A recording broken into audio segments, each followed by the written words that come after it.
understand why in 2025, girls and boys are still being raised so differently that women are only allowed to be empathetic. It's always consider others. You're not the only person on earth. It's not just about you, it's about everybody else. It's about your family, your kids, your friends, your boyfriends, your husbands.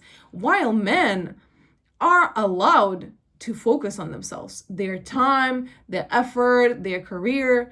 And then as a result, what happens? These women become permanent caregivers and they play that role willingly, unconsciously, but willingly, because these things are normalized in society. Unless you're a licensed professional, and I'm talking you're a nurse, and you do it for money, there's not one reason in the world that you should be investing all of your time and all of your energy, because that's a lot of mental energy, into somebody, into an adult, another adult who has the same capacities as you. It's always, are you hungry? Are you thirsty? Oh my God, you're traumatized. Let me help you.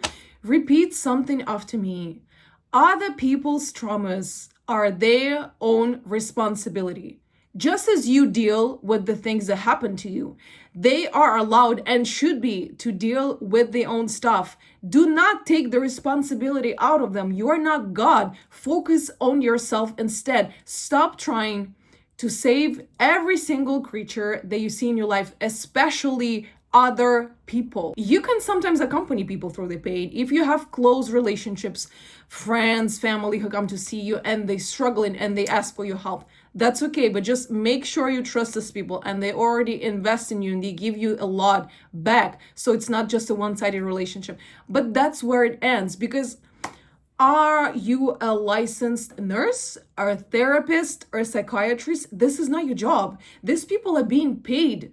They go to college for years to study that, to be able to help other people. This is their job. It's not yours. And then secondly, it's never, ever, ever gonna be rewarded. Nobody's gonna sit down and thank you. Oh my God, you helped me build my personality. No, this is not your job. And also on top of that, that's free labor, sweetheart. You are working for free. Nobody's giving you a cent at the end of the day. And that's a pretty common dynamic in most straight relationships. Men are not being taught how to deal with their emotions. They don't know. They carry so much on their shoulders, as everybody does, but they are not taught and they don't even want to learn how to process it. So they just put all of that on women. And I'm not saying it to blame men. I'm just talking about the dynamics.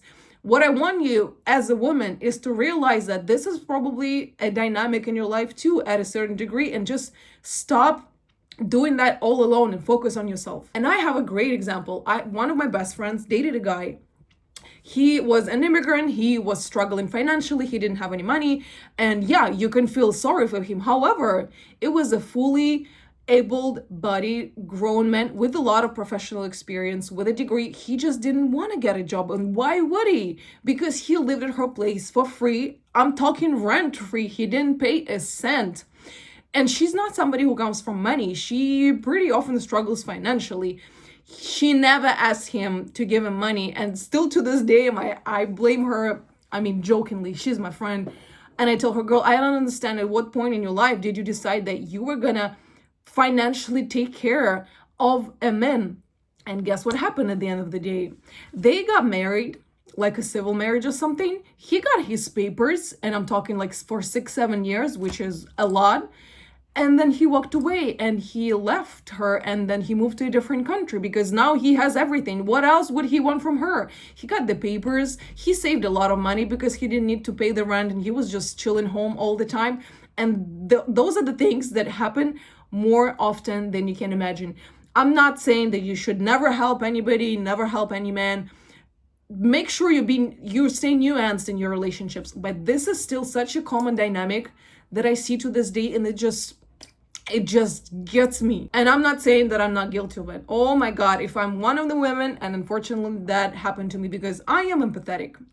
And that happened between me and my ex, who was, oh my God, if I think about it, in somebody incredibly unlovable, somebody who I shouldn't have dated in the first place. But yeah, I think it's just my own traumas that was still manifesting through my behavior. And it's somebody I gave a lot of love to. And it's funny because this person used to say, oh my God, like I don't deserve you. You give me so much love. Nobody loved me like that before. And honestly, those are really, really red flags. If somebody tells you these things, you feel like, oh my God, that's so, so cute. Actually, they mean it because they love me so much. No, they know it. They know that you're doing more for them than they ever could do for you.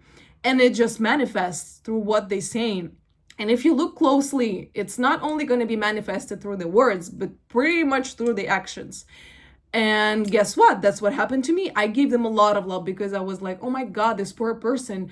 I know what it feels like to sometimes be rejected and not be loved enough by your family, by other people. So I'm just going to give them so much love that it's going to help them bloom, and they're going to be the best version of themselves. What they did not happen. They did not happen. There was an abusive relationship that ended really badly. And then who was the one hurt at the end of the day? Because they took a lot of my time and my energy, and they were able to actually get better and to feel better. And I was left with crumbs. And I don't want none of you to repeat those same mistakes. If you feel those dynamic in your relationships, rewatch this video, because you probably not doing something right, and you should probably walk away now as you still can. And romantic relationships is not the only place where these dynamics happen. It happened to me in a friendship too. I had a friend who had an incredibly rough childhood, and like the more you heard from about his childhood, the more sorry you felt for him. And I really did try to save him, to make sure I gave him valuable advice, to make sure I help him do some things that he was struggling to do. Like he was really struggling with his papers because he was dyslexic. And then I'm like, okay, we can actually sit down and I can help you with that. The first mistake, he never asked for that help. Why the hell are we helping people who don't come to you and say, hey, I need help with this paper as my friend. Is that okay? That's fine. He never did. And then it was not just this little paper. It was his whole life that was a mess. And now that I think about it, every time we saw each other, something bad was happening again, because he was struggling to walk away from this dynamics. And it's not about blaming this person. It's about protecting yourself. I wish I had protected myself more and just walked away, because why again would I spend so much time on somebody's life? Yes, his life is a mess. This is not my problem. This is not my responsibility. I can hold your hand. That's about it. You have a family. You have other people. You have yourself. And honestly, he had more resources than me. He is from pretty wealthy family. He has a mom, a very great mom, very present in his life. He has a dad. He has friends. I live alone in a different country and have been for many years because my family is far away. And I can only count on myself. Why should I be the one helping him? And on top of that, he's a man. So once again, what was I doing with my life? I don't know. I just don't want you to do the same. What this relationship did teach me is to take care of yourself and to invest in yourself always, and more than into other people. The only exception is when you have kids, but you have to kind of know these things, that you're going to have to sacrifice a lot of yourself for a very long time. Besides that, it is always me, myself, and I on top. And it doesn't mean that you're going to be incredibly selfish. It means that you work on your boundaries. It means that you know when to walk away. And you also know how to transform your relationships, because you don't need to stop all of them. But you can literally tell your friend, listen, I understand that you're struggling. As of today, I don't have enough resources to help you. I'm willing to help you and see you sometime next week. But today, this week, I'm busy. I'm not feeling great. Please take care of yourself. That's it. Once again, you are not a nurse. Why do we spend our time doing that? Because had I invested all this time and effort in myself throughout these years, I swear to God, I would not be where I am in life. I would be in a higher position. I would definitely have more money, more means, more opportunities. But you just sit there and you're like, oh my God, they need help. I feel so sorry for them. And you know who I feel sorry for the most today is for myself. I literally, the way I look at myself is, it's literally a younger version of me that I want to heal, that I want to take care of. And I love her more than I love you, than I love you, that I love any of you guys. And you all have pretty much the same resources. You have a head on your shoulders. we live in a similar system. So if I am able to find these opportunities, there are high chances that you can find them too. It's just that you're not looking for them, you're not moving and not doing something. And you know what, I will always feel more sorry for people who are struggling, but they trying to do something with their life.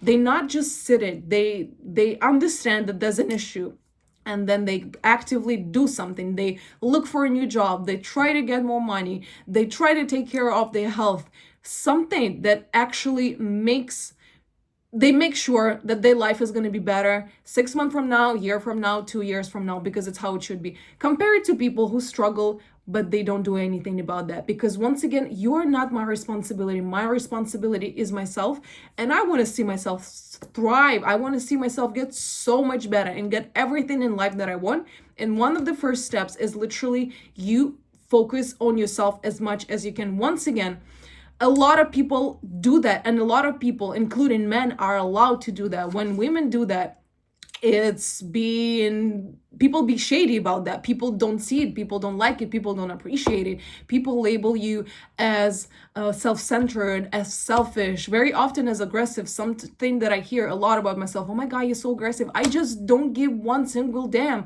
about your life anymore. And it doesn't mean that I'm gonna be disrespectful to you. No, I'm still gonna be polite, but it's my life. I'm not here to help you, okay?